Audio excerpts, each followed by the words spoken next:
think I was a little bit on the borderline of burning out leading up to it. So having some rest for me is, I don't know what it was. And you've spent a bit of time on a few big stages as well with a few big names.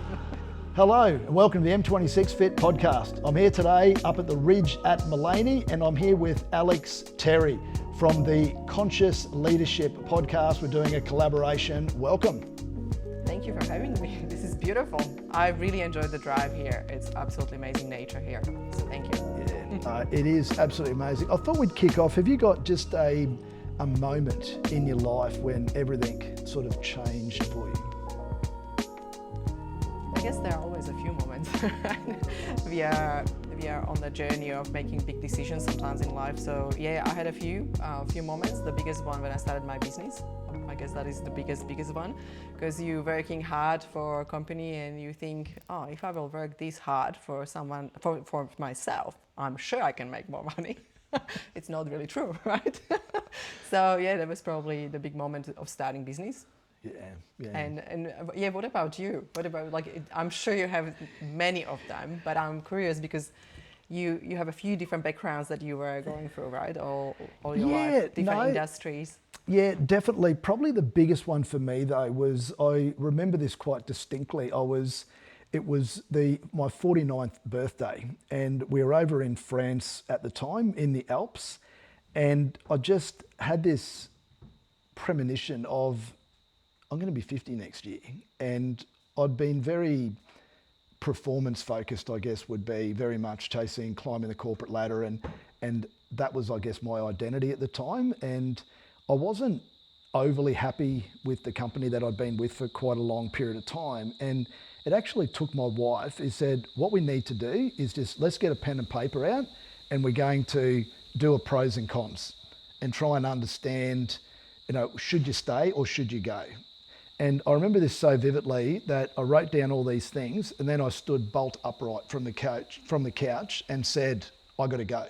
And basically there and then made the decision to resign, came back to Brisbane, handed my notice in, and that led to me starting this development. And that was the probably biggest shift in my recent life. Yeah. I love that. I just want to ask, because I think, what do you think about that, being performance focused? Because that's probably normal at that stage when we are 20, 30, 40. And I think with the age, and you tell me your opinion, with age we mature, we try everything, and we realize there is no fulfillment in just making money or just being the best, or I don't know, winning the award, or just getting in front of some other companies. That's something else that comes in. And I will be curious how you see it, because you said it was your identity. I guess it was just different drive, maybe? 100% different drive. And I think when your focus is, I just want to get to here, and I just want to get this promotion, I just want to earn this much money, I just want to buy this, I just want it to be affording to do this. And each time you get to that place, then you don't enjoy that place. You straight away want to find the next place. And I guess that this had been a bit of a dream and a vision of mine for a period of time. And it just felt right, and it's difficult to understand and probably more difficult to try and express sometimes, of that it's just this feeling that this is what I've meant to be doing, and versus you still get this getting in the way because this is not well, this is trying to focus on making money and performance, and which is what society type, I guess, look for as far as success goes. And when you've got that inner peace and that inner success, that's not, I think, what society is looking for. So what was that when you stood up and you said, I'm done, I'm going to change, I'm off, I'm out. So how did you know what's next? Or you just knew that you're leaving, or was there anything else in front? There was a little bit of a light in front. So I just made a decision to get involved in this development, but this was going to be a part-time. But I'd worked since I was full-time since I was 15, and the longest time off I'd ever had was 1 week when I got married. So it was time for me to have 3 months off, and during that time I thought, well, I'll just figure it out. I had a bit squirreled away, so it was just finish and then have some time to settle, and it didn't seem to take that long to spend. I'm a fairly active person, and 3 months of not working for the first, going from getting 150 emails a day to getting no emails a day That's great. was refreshing, and catching up with a bunch of people. And then all of a sudden I just decided that I wanted to tackle this project and jump straight in. I want to ask about this because I think you said it was refreshing to don't get any emails, but for a lot of people that's really scary, right? Like being needed, being somewhere, working all the time, giving or adding value, and now they come to the point like I'm having a break. But most people say or stay, in maybe somewhere on holiday, and they're like, I don't know what I want to do. Yeah. Like, what's next if I'm not getting emails? If I'm not busy, nobody calls me. I'm not needed, like who I am now. So I think that is a little bit of like a scary moment for a lot of people, especially when you're going that middle age, like after 40, 45, we all kind of decide to change life. And I think we come to the point where we are busy. And now it's like, okay, so what's next, who I am, what I like, what I want to do, what I want to do in my free time. I know people, they get free time and they're like, I don't know what I like. I don't know what I like to do. And so that's the question, like what was your mindset or emotions, or how did you kind of manage to be okay with that, shift, like quickly? I think I was a little bit on the borderline of burning out leading up to it. So having some rest for me is, I don't know what it was, because it was unusual for me. The complex where I live, we've got a resort pool, so I would go and do a training session in the morning. I'd always still get up early, have breakfast, have my routine, but it was just refreshing not to have the pressure of waking up and, well, you've got all these emails and you've got all these things that are going wrong that you need to fix. So it's like being on holidays, almost an extended holiday. And because I had something bubbling away, that was sort of always, how long am I going to keep doing this before I sort of jump in, boots and all. What about yourself? Have you had one of those moments, or do you enjoy the emails? I have so many questions, but I'm actually at the same stage probably where you were before. I paused last 5 months in restructuring business, and it came to the point when I really just didn't have any one-to-one coaching. I'm like, I'm done. I'm not going to be in front of my Zoom or in front of my computer 8-10 hours a day all the time, 7 days a week. I just had enough. And I think when I said stop or pause, it was funny because it really paused. And I was kind of expecting that will continue or something will continue, but it's gone. And I actually ended up having like empty day. And I was like, wow, okay, so what am I going to do with this empty day? So I sit down and I did probably the same thing a little bit later, but I did the same thing as you. I just write down like what I like, what I love to do. What is the thing that I always enjoyed in my business, what I enjoyed in my life, what were the positions, what were the businesses that I had, what was there, something enjoyable and something that gave me energy. Because I realized last 5 years I was just depleting energy, and that's probably what happened to you, right, with the burnout. And it's almost like you need that break. It's just your body is like, I can't even just open another email, like it's just done. And I felt the same, so it was actually really nice get into that space of emptiness and starting to rediscover what I want to do or who I want to be and what is my lifestyle like and what is more important. And values are changing on the way, so I'm sure that your values change totally, right? It's not opening the emails and working hard straight away in the morning, but you take care of yourself, I guess, first, right? So it's just such a nice space to be. And trust me, I wouldn't be saying this 5 months ago when I changed and when I left the work or left it there. I was like, no, I don't know what I'm going to do. Yeah. I was pretty much lost for a few weeks. So it's nice to get back. So I will be very interested into that because we are probably lucky we have this, morning routines. We know that we want to exercise, so we kind of fill the day with stuff.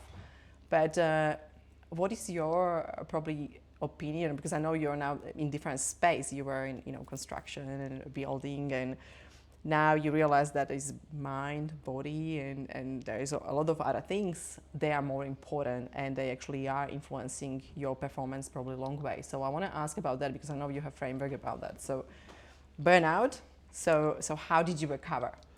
Well, I think getting involved in something like this project had a big impact, but that actually triggered another burnout, and this one was probably worse, and that was coupled with, I think, a physical burnout. It was a lot of mental as well. I'd always felt that if I wanted to succeed at something, I just worked hard, and I just kept working hard until I succeeded. And on this particular development, I learnt, so for example, if you're training for a triathlon and you want to have to get up at 3 o'clock in the morning to go for a 100K ride, well, I could just get up and go for a ride. Yeah. You can push that. But on this particular development, I needed to sell cabins, and I learnt you can't force anybody to buy a cabin. And so going through that and having a lot of financial commitment on this project and not being able to achieve that, and there wasn't anything I could do. I did everything I possibly could from a marketing perspective, Yeah. and yet I couldn't force someone to physically buy, and the financial strain that caused, and then doing everything that you possibly can yourself because you don't have any money to pay anybody to do it.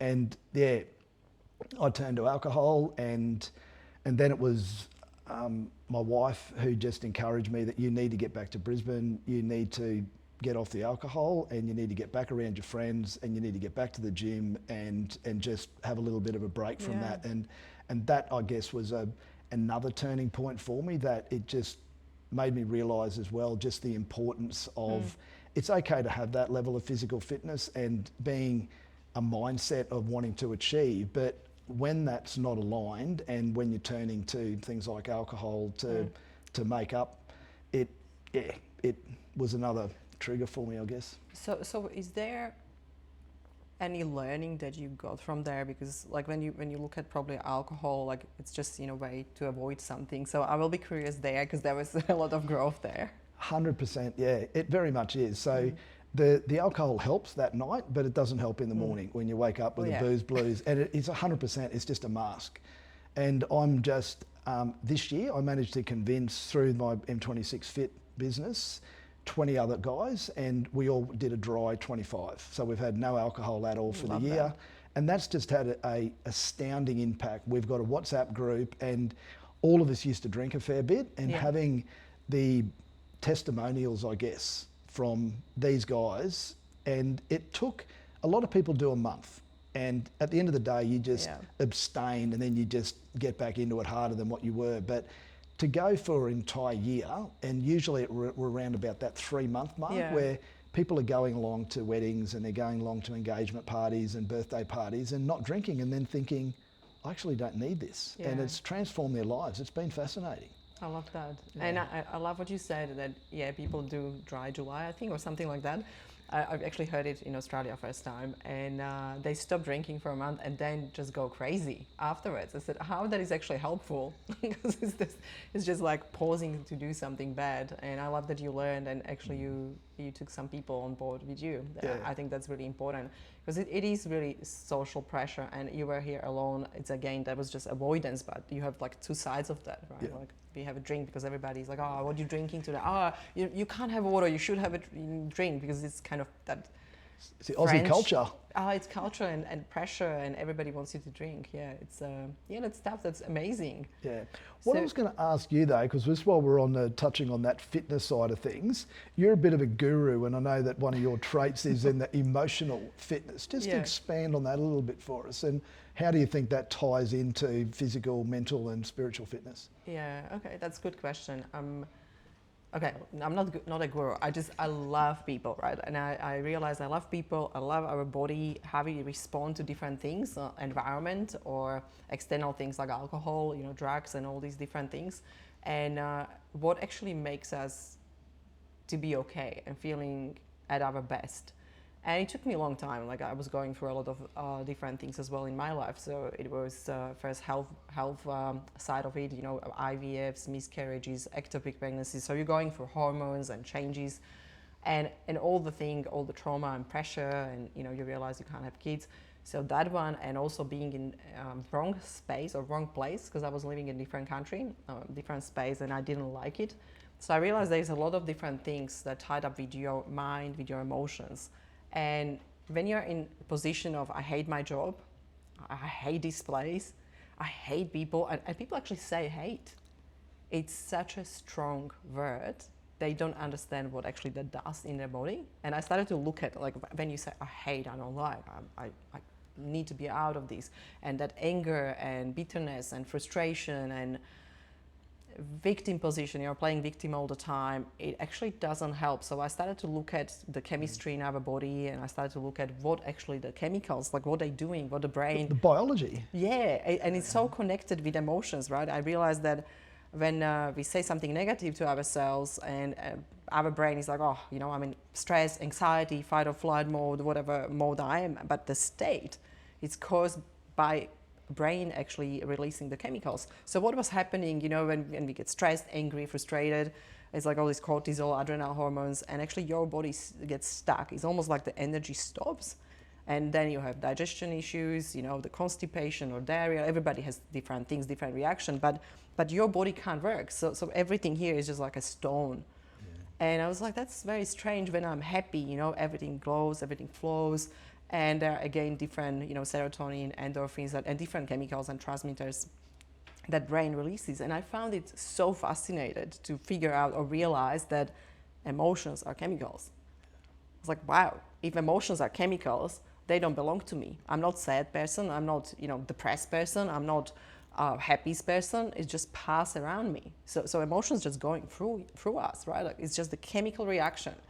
And that was massive learning. I was like, I don't need to be like this. You know, I can change. People can change. So I started to practice the state change and responding. So instead of being always annoyed, or, you know, when we are triggered, you know, I was like, oh my God, don't say that again. And you're just going and reacting on or with other people. Like, you have always these people that really annoy you. And I realized that they can't annoy you. It's you being annoyed about them, right? So it's actually you annoying yourself. Yeah. So I was like, wow, so everything what is happening inside of our body, we're doing. We are the doer. We are responsible for that. Yeah. And it took me only short time to realize that I can be in a good state. Yeah. And I'm not saying it's perfect, but it's probably at my best right now. I'm hoping that, you know, it can be better and better and better, but, you know, that's probably more reading and more learning. So that's what I find like it's very useful to know. And it's interesting, if I could just jump in there, that it's that awareness is the catalyst of change. Yeah, and it's just, absolutely. it's being able to first realise, hang on, I'm doing this. And I remember somebody saying to me years ago, it's like, oh, that person made me feel guilty. Well, they didn't make you feel guilty. You allowed them to make you feel guilty. So just understanding that you actually have that level of control, that you allow that person to annoy you. It's the same thing what I had with dogs, right? Like, I have 2 dogs, and when I left them at home, I felt so guilty. And I just one day when I realized all these things about emotions, I was sitting in a car and I'm like, actually, why I feel guilty? They are not angry with me. I'm making myself guilty because I think they suffer at home. But they are happy. They just sleep all day, right? And they're happy when they see you, and they're happy when you, you know, come home. But they don't remember if you were away 1 hour or 5 minutes or 10 minutes. They're still happy even if you come after, you know, 10 minutes later. So I realized that, again, I was doing that to myself. So I think with guilt is the same thing. Like, we have perception and assumptions, and we create this in our head. So I created how my dogs are suffering because they miss me. They probably don't miss me. They don't think about me when they are home. So it is interesting how we can trigger different emotions and how unhealthy we can become just by our thinking. And I know you have a lot about that. So I want to ask you, because you were aware of your burnout, like you knew that something is wrong, you need to change. And that happened a few times. Like, you knew, I don't know, you were drinking more alcohol than probably you wanted. So how that plays a role? Like, okay, you are aware. How did you first find out that there is something that you want to change? What was that trigger? And then what did you need to do after being aware? Because I think it's not enough to be aware. No, well, firstly, I think for me, it gets to, there's a pain point, and saying that, I'll give you an example. There's an old guy that I knew, and he had this issue with his knee, and he needed to have a knee replacement. And yet he kept putting it off because the pain that he had in his mind of that he's going to suffer in rehabilitation is going to be worse than the pain he's suffering right now. Wow. So had to get to that pain point where he ended up having some issues with his hip, and then that transferred into his lower back, all because he was limping as a result of the bad knee. And it got to a point where he couldn't sleep. And then he basically, within a week, he was on the table getting a new knee and hasn't looked back. But there's just a pain point. I think that we get to a particular place in our life when we're aware of it. It's a bit of a problem, but it's not that big of a problem. And it's not until it gets to that pain point that was the trigger for me to make that change. And I think for me, it was having my wife around me. And then when I started to get back around my friends and opened up about what I was going through, they were helping. But that probably came back to physical exercise for me. That was, so after I gave up drinking, I took up triathlon and just basically just train. And the endorphin rush that I used to get from heavy training sessions was far outweighed anything that I drank out of a bottle. So there is some addiction there. There was. And I think that it's a healthy addiction. I do enjoy it. I don't enjoy it every day. Like, it's not fun every single day to go and do it, but there's plenty of days I don't want to go to the gym or don't want to go for a ride or a run. But there's very rare that after I've been for a run or a ride or I've been to the gym that I regret not doing it. Oh, you're always happy, right? That's the thing, because again, chemicals change in our body, so we are happy. Yeah. So it's good. I think I always just say to people, because I have this in family, like my dad or my brother, it's always addiction on something, and it's funny because my dad became addicted on running, for example, every day. Like, he's 70 and running every day, and he swims morning and evening. Like, I think it's around 1 kilometer. Is that where you got it from? A little bit? Yeah.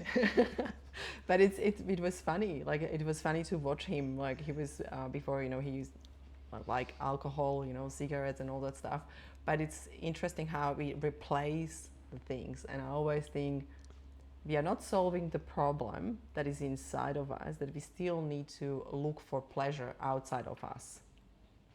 And my dad probably never really sits in a quiet space and thinking, okay, who I am, what can I do better?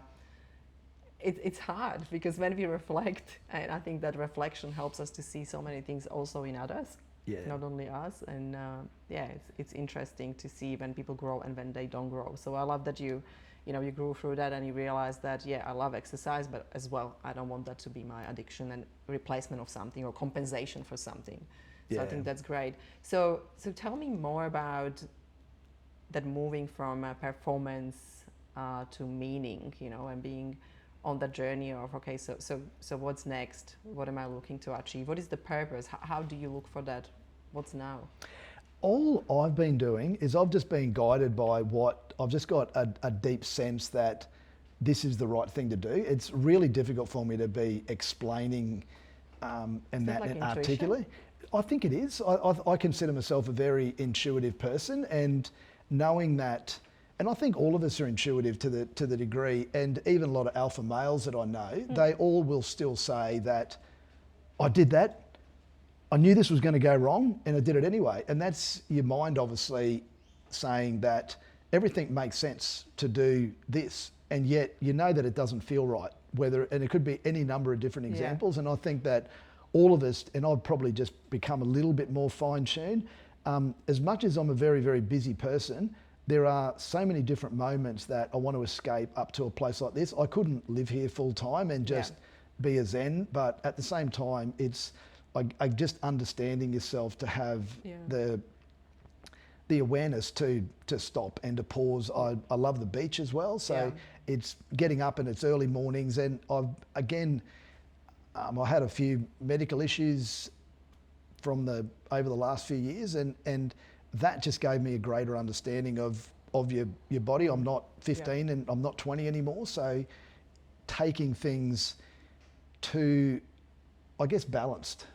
That I love to, again, do your exercise and do your training, but just knowing that you've still got to stop and to pause and to listen to what your inner you is I guess trying to tell you. I think that being Zen, I think it's easy to do it here, right? Look around, it's an amazing place. But I think the magic is when you can be Zen anytime, anywhere. in a busy city, right? Yeah. But I'm really curious. Give me some examples of, because I'm sure you have that, because you said like using intuition a lot. So I believe when we make decision based on intuition, it's totally different, and sometimes it's just skyrocket our business or change our life. We find ourselves in different countries or something big happens. So can you recall something like that in your life, and you made decision that maybe everybody was telling you, don't do that, oh my god, that's not right, and you're like, no, I feel it, I'm going to do it?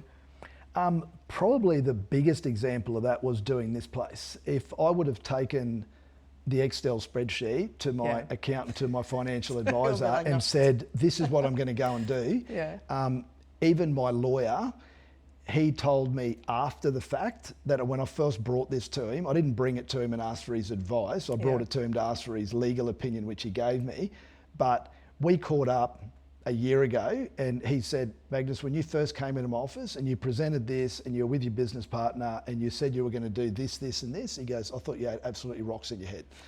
And and that was one of those things. I distinctly remember driving in through the front gate of this place and I had this feeling come over me, and I'm very blessed to have a very supportive wife. And I remember as we talked about it, I said, maybe we'll make it, maybe we won't, but I do not want to be laying on my deathbed thinking coulda, shoulda, woulda. And it was like, let's have a good hard crack at this. Everything just made sense internally. I just felt at peace. But from a mental perspective, it very much frightened the living daylights out of me of what we were committing to. But somehow when you've got that inner peace, you're able to sort of quieten that voice a little bit. What about yourself? I'm sure you've been through one of these situations too that you could share with us. Oh yeah, I did a lot of silly things. So people thought that they were super silly, for sure. Yeah, because you've done a lot of travelling. You've lived in a number of different places around the world. And how were some of those experiences? I think, that was definitely silly. If you look at that, and if I ask my friend for advice, there was always, don't do that. So when I sold my first business back home in Slovakia, and I said, I'm going to move to Thailand and I'm going to open my coffee shop because I just want to be on the beach, mixing the cocktails. Like Tom Cruise, it was, I can't remember the name of the movie. And and I went there and I found myself in the middle of nowhere with millions of people around me, and I was thinking, okay, what am I going to do? Like, where to start? And I was sitting there and I was like, this was the biggest mistake of my life, but it feels right. And I did it. Like, it took me a few months, I think 2.5 months, that I found the place, found the person that helped me with paperwork, and found everything. Like, people, I had a few friends afterwards, so they came and helped me to paint and build the bar and everything. It was actually almost like out of normal world. Like, it felt like in a dream. It was strange. Like, I was in Thailand, and you're sitting there and it's like, oh my god, these beautiful people are working for me, building my bar, awesome. And it was really good, like good feeling. How old were you then? I was 29, 30, 32. Okay. So not very young, but a little crazy decision. I just had to do something with my life. I felt like it's time to change, and then I just sold the business, and there was another thing that I came back home and I was thinking, okay, what's next? Like, after this experience, you can't just find a job, right? So I look at a map and I was like, what is on the other side of Thailand? And I was like, oh, exactly the other side is Caribbean. So I guess I have to go there. So I did, again, decision just based on that just feeling, and I went to Caribbean and did a little bit of business there for a few months, but I didn't like it, and I was like, it's time to go home and see what's next. So I made a few decisions. There was no plan. There was just make it happen. So that was the only plan I had. And so in the field that you're doing now, when you've done a lot in that personal development space, when did that sort of first start, and was there a trigger that led you into that industry? I've been I actually got my only job that I had last 20 years, and it was actually for an American company, and they hired me as a coach, but I didn't know what is coaching. So I will be honest, it was really bad. But they didn't expect me to have any education in coaching, so it was great. And I learned a lot, and I found it as the best, well paid, beautiful with people, you're connecting with people, easy job, like helping people to perform better, being better, and help them to improve. I just fell in love, and I always loved humans. So my major work was observe people when they work, and just help them to grow and help them deliver better service and all that stuff. So I was like, this is actually interesting. So that was first kind of connection with coaching as it is. But I I don't know, it's not coaching that I wanted to do. It was like just to be with people and help them to grow. So it really evolved a little bit. Like I started to study a few different things like pranic healing. Like I was interested in energy, emotional intelligence, and psychology, neuroscience. So you're kind of starting to do everything. And I went back to my old, because I was a yoga teacher, so I went back to my old books that I supposed to read at that time, and I was like, no, now it's time to read all these weird books. I was like, autobiography of yogi. I was like, oh, just look at the cover. You need to check the cover. I was like, no, I'm not reading this book. And then I read it, and I was like, wow, this is actually very interesting, because everything what we're talking about now, it already happened there. Hundreds of years before, people already meditated and they knew why is that good for you. And now we're just studying and finding out what it is from neuroscience perspective.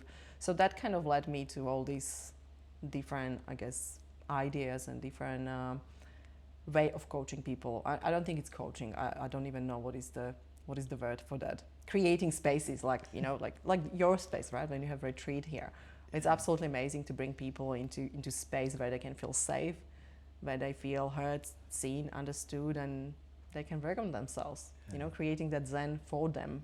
I think that's what I enjoy the most. Yeah, that's fantastic. And you've spent a bit of time on a few big stages as well, with a few big names. Just a few. Yeah, I think I want to ask you about this, because we talk about performance and meaning. And the ego plays a role a lot, right? Especially in this world of, in business, and you want to be better, you want to be with right people. You're standing on the shoulders of giants, all that, crap that people are teaching us. Yep. I will be honest, that time I believed in that. So that was probably my drive. And I'm sure, that there is a little bit of like ego, driving us to like, I want to be on stage with this guy, that will be cool. And I did it that way. But I think, when you ask me now and when you're talking about stages, honestly, I don't care and it doesn't matter. But it's interesting. It's interesting to know what is important to us. So I want to know what is important to you, because you changed a lot. So what is that? Like when you are driven by ego, what was that drive? And firstly, on ego, I was fortunate enough to spend a bit of time with a gentleman by the name of Michael Crossland last week, and he has the acronym of ego. He's got down to edge, guide, out. And I think I was very ego driven back in my day in construction. I had to drive the fancy cars, wear the fancy clothes. And it was interesting, after I gave that up, that didn't have any meaning for me. I guess what I've found that drives me now, I like to inspire people, and I like to encourage people, and I like to empower people. And that... But why? My question well, part of that is, I think it obviously makes me feel good to be able to do that. Yeah. But I love watching people flourish, and probably mostly I know that each and every one of us has this incredible potential inside of us, and it's the fear and this that stops that from coming out, and allowing people, and with my podcast and no doubt with yours, the people I've had the absolute pleasure of interviewing, and people that have just actually gone and chased after those dreams. They're being driven by this and not this, and they just want to be all they can be. And that's what's just powerful for me. And I don't know exactly where that's going to go, what that's going to lead to, but for example, the us meeting, that was through the businesses in which we have now. It's not through my construction business. And so as a consequence of that, I just know that I'm sort of heading in this direction, not knowing exactly where it's going to lead, but it all just feels right, and doors are just opening up, and things are just changing slightly as they go. For everyone who's listening, I just want to point it out that is really important part, because you mentioned, it feels good. It feels like, this is the right way. This is the way to go. So you're kind of making decisions on the go. And I think when you look at how we lived before, when you have, I'm not saying my ego is like still there for sure, because I still want that good car. But it's for different reasons, right? Like it's always a different way. But I think there's emotional, when you're looking at the psychological and emotional maturity or the progress we do for life. I think the first stage when you go to Carl Jung, that first stage is like how I look like, what do I have, how do I, what people think about me. Like it's all that, like everything else matters, not how I feel, but what others think and what other people say about me. But I think with that growth, I love when you said it, it's important what I'm doing with or through my heart or following my heart. But it's hard. I realized that people talk about that and know about that and know that, don't listen all the time, just really feel it. It's really hard, especially for male, to drop into body and feel, because we are focused on how all the time. So instead of actually feeling what do I really want or who I really am, we always like, oh, what should I do? That's the first question. When I ask people like, what do you want? It's like, oh yeah, I want this, but I don't know what to do. It's like, that's okay. You don't need to know what to do. So how it is in your life, because I think that's where we're coming from, right? All of us. Yeah. Are you still asking how? Not as often. And I think you're 100% right. And I think a lot of men in their 30s and 40s, the focus is on building career and building family. And particularly in building career, if we just look as a society on what society looks like. You pointed out that people are very driven about what somebody else thinks. And I know a number of people that they do drive a particular car, and it's not that they like that car, that's the car that they would like to be seen in, because people are going to label them, and then the kids have to go to a certain school and have to live in a certain area. And that's not necessarily anything that they want. They're working 3 jobs, but they just need, that's the part of it is, I think you build up this persona about that, and then you're trying to keep up with that. And it's not necessarily something of that is you and who you are, but it's extremely difficult, I think, for people to be in that position. And now, again, it just doesn't bother me on the type of clothes that you wear and what name brand that clothes is. And, it's just a shift that all of a sudden I'm drawn to what I'm comfortable in versus, what sort of little badge that's on your car or on your shirt. Yeah, and I truly believe it is just, evolution. It's that kind of behavior. I think it's okay, when you see 20, 25 years old guy or girl, like we all wanted to look good, that time. It was totally different focus. And I think it's okay. I think what is really funny when you see 60 years old still being driven by what other people think. And, I have to have the best car, that's all what I want. And I just need to give money to people and to my kids, and that's all what matters. And I think that's beautiful to see when you talk to people, around 50s or 60s, when they really went through that growth. Because for everyone who's listening, if you're 30 or 25, please, be who you are. Enjoy that. 100%. Enjoy a great car. Enjoy to make money, and it's fine. I think the point is that when you look at your life, you said, I felt I'm burnout. I'm done. It's just too much. And I think coming to the point where we just kind of turn inwards and we understand, this is enough. Because yes, money drives us for, some part of life, and it's okay. I just want to, be sure that people know it's okay, because it's normal progress, normal life. And just to be aware that at some point we need to mature, I guess, so like being, more responsible, more meaning driven, more purpose driven. I love that. Yeah. I think that what I'd like to add to that, though, is that part of that drive that I had, when I realise and I reflect back now, it's the consequence of that to my health.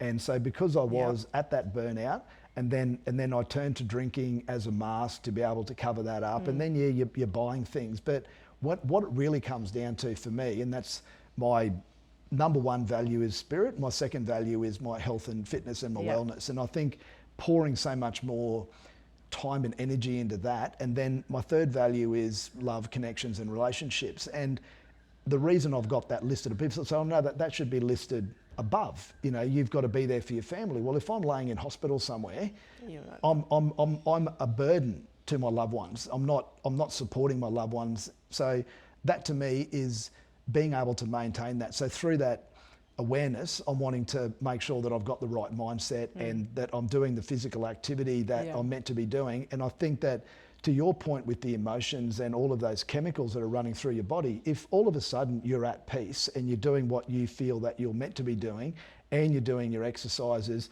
and you're stopping and pausing, then you're in a position that you're going to be as healthy as you possibly can be, and health equals wealth. And at the end of the day, that does sadden me when I see people my age and the focus is still more. And some of these guys have got plenty more than what they'll ever need, but the ego is still driving them for more and more. And where's that actually going to take you? I think it's, definitely habit. There is a partial of that, and there is that evolution that didn't happen because when people don't pause and they don't self-regulate and take care of themselves, I don't think they can see it. So you're basically running blind all life, and sadly they find out usually very late. But it's beautiful to see I think all people kind of coming back together and coming back to themselves. It's a lot of, personal development available everywhere. So I think we more and more talking about that, and I love that because I think it just kind of make us pause and rethink. Because you said that values, right? Emotional fitness or emotional compass are your values. If you are not living aligned with your values, you will be shredded inside into pieces. You will be unhappy. You will be burnout. You will be all these things, feeling depleted. You have no energy because everything what you're doing, if it's not aligned with your values, is depleting you. Yeah. So I always said a major thing to jump in your life and being at your best is actually aligning with your values. Yeah. And your values are changing, right? Like you can be super fit now and you can be, I want to change a little bit of my values because now that is habit. So now your health, exercise and healthy food is your habit. So now you can have aspirational value and you can say, now I want to build up relationship or I want to try different business. So you can change a little bit values, but it's because you already achieved that health and it's natural for you. But for many people, it's just become a burden to go to gym or go run. And I said the best thing is in health, I think best thing is when you wake up in the morning and you wake up, it's like going to the work, to the job, right? Like it's something you don't think about in the morning. You dress up and you go, especially when you're an employee, right? Like you dress up and you go. So that's the same thing with sport. I said, I'm waking up and I was like, no, I just have to go. So I pause and I go. And it's interesting when it becomes habit. Yeah, I think it actually, I think goes a level past that for me, that it becomes part of my identity. And I know that's a guy I'm working with at the moment is very, very big on the whole identity piece and being able to, what are you identifying with? And if I identify myself with a fit and healthy person, well, I'm doing the things that a fit and healthy person would do. And it's not, and now with not drinking, for example, I don't run around and I'm a non-drinker. I just choose not to drink. But part of the person that I am and the person that I want to become isn't a person that drinks a lot. So it's that's been an important part for me. Yeah, that's awesome. And it's choice every day, right? Every time when you're in a restaurant with friends, it's a choice. Yep. And I suffer sometimes because people are laughing at my salad when they're eating pizza. Yep. And I said, you're right, pizza is great. It will be awesome. And I love pizza. I will have it every day if I can. But I know 10 years later, I will be grateful for now eating the salad, right? So it is a choice. Like we have choice. I love that. And it's something that at the end of the day, we are the sum of the choices that we made. Yes, and I look at, you go into a shop, you can choose the muffin or you can choose the apple. It's as simple as that. And the reason we choose a muffin is because that's an instant sugar hit. You feel good. Tastes better. And there's no real consequence of eating that until 30, 40 years down the road if you consistently making that decision. But I choose the apple. And it's not because, same with you, when I look at some of those foods, I love food and I eat a lot of food, but if I had the choice and I ate all of that, that's not aligned with my values and it's not aligned with my identity. And you feel guilty afterwards, you feel unhappy, you feel like, you cheat on yourself basically. And I think that actually, when you look at the mindset or mental toughness, right? Like how you build yourself and how you build your mind is actually just confirmation of that you can do the better choice every time and you can trust yourself, right? So basically that inner trust is so important. So every time when you're like, I will have one drink today, I will start tomorrow. It's basically, it's just destroying the trust. Yeah. And I think that's the bad one. Have you done much in the whole neuro pathways? I remember spending a bit of time with a guy and back a long time ago, I used to smoke, and he used the analogy that you've been smoking for years and years and years. So what started off as a little dirt track a little 1-lane track, turned into a 2-lane track, and then turned into a 1-lane bitumen road, turned into a 6-lane highway. And all of a sudden you want to stop smoking, you've got to then get your machete out and cast and basically create a little path through the bush. And the more you're walking on that 6-lane highway will never ever disappear, but it'll just gradually reduce and reduce. And when you've changed and you're making those decisions now of a different pathway, the more you do that, the more you do that, the more you do that. And that's one of the things, obviously, the way that we have been, the way we've been raised and the way that we've been living our life. It's some of those habits, for example, that we've been doing for a very extended, long period of time can be very, very difficult to just stop and change. Absolutely, and we are learning from childhood, and that's what we observe. That's what we become. So that's the tough one, But I love that we can change. Yeah. I think it's harder to change after 18. I know when you look at how brain works, it's really hard to really form the new habit and change the neural paths, right? Like it's easy to do it when you're 7, 10, 15, 18, and then it just becomes harder and I think you need long time to actually change that neural path. So that will become a little bit of challenge. So I always said, when somebody wants to change, just do it now, because you still have, a few years to work on yourself. No, 100%. What's the future looking like for you? Are you have you got anything that you'd like to share with your audience and my audience, and what you got coming up and what the next year or 5 years look like for you? Definitely, with all what I said at the beginning, restructuring and changing, it brought me into space where I want to work smarter, definitely, because I was working harder, and I realized that's the thing what you observe in family. You see your mom, your dad, working hard, always figuring it out, and never really, have enough money and always struggle. And when you look at that life, I just basically copy paste, and that was me, right? I was just working, always. And I think the pattern of, getting to burnout is something that we have as a neuropath, right? Like it's just the way we work. So that was something that I decided to change. And when I was looking at my next few years, I was like, I love traveling. I love to work with people.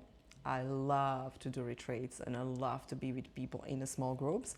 That's my probably most enjoyment. And there's a lot of different things we do, like we're doing applications, we're doing so much, but my happiest place is with 8 to 10 people in a group, and just really staying in place like this, because it's absolutely amazing and zen place. Love to welcome you here. I'm definitely coming. I really enjoyed, and I love the energy here, and just really bring people together and show them what they can reflect on, and what is stopping you here, and what is stopping you here, and what big is here that can lead you, from your heart. So, I love that. I think that the small groups in particular, and not only what you can teach and instill in these people, but it's what they learn from themselves. There's a program that I was involved in the construction world, and mixing in the small groups, and it's a program that runs almost a year.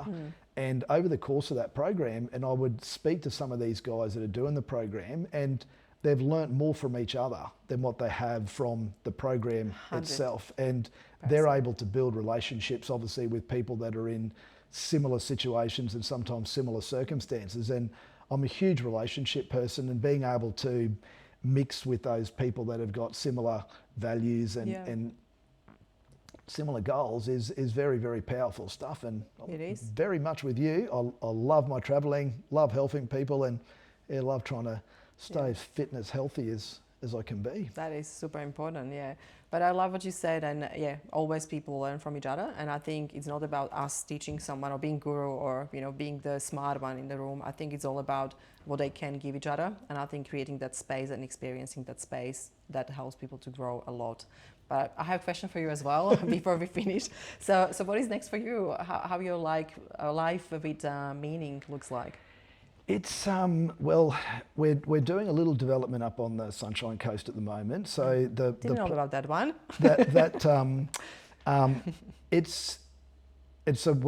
We've have an involvement in that, and the plan is that's not going to be completed till the end of next year. But the plan is to to sort of transition from Brisbane and spend a bit more time up on the Sunshine Coast, and as well as spend a bit more time up here. But just developing a exciting program with a new business partner of mine, and that we're really excited about. That's going to be a 9-month program that will commence probably about April next year. Amazing. We're just putting the finishing touches on that now, and that's a super exciting little project. And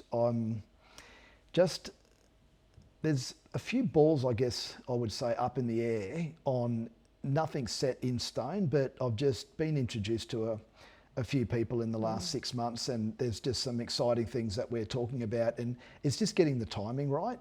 But yeah, very excited to do a little bit more, and like you mentioned, I'm keen to do a little bit more travel, and even idealistically being able to take some people with me to share in some of these experiences. Amazing. That is really exciting, especially the traveling part.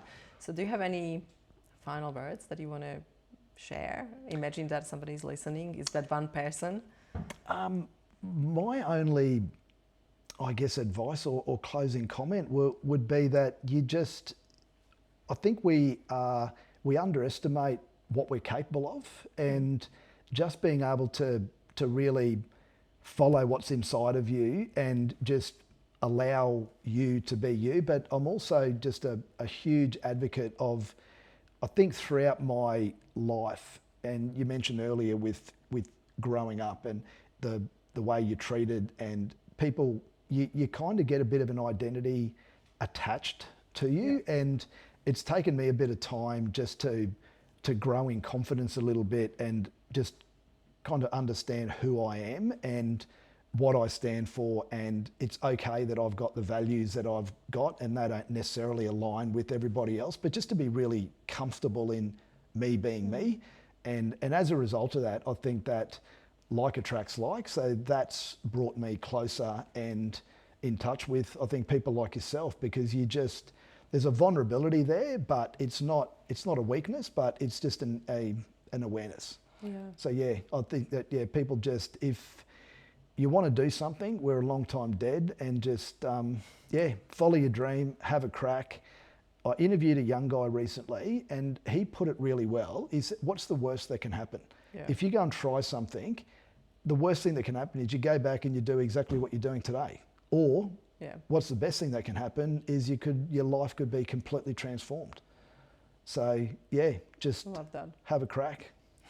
What about yourself? What's the final closing comments from you? I guess being in stillness probably will be the one, because we say we plan for the year, we plan for business, but we don't really sit down and evaluate who we are. So be true to yourself and really figure out what matters to you, because it's not other people's life, it's your life. So if you don't want to drink, if you want a business, if you want to find a job, if you want to have 10 kids, if you want to be stay-home dad, just be it. Just be that. And I think just allow yourself to be who you want to be. Well said. What a great way to finish. It's been so much fun. Thank you.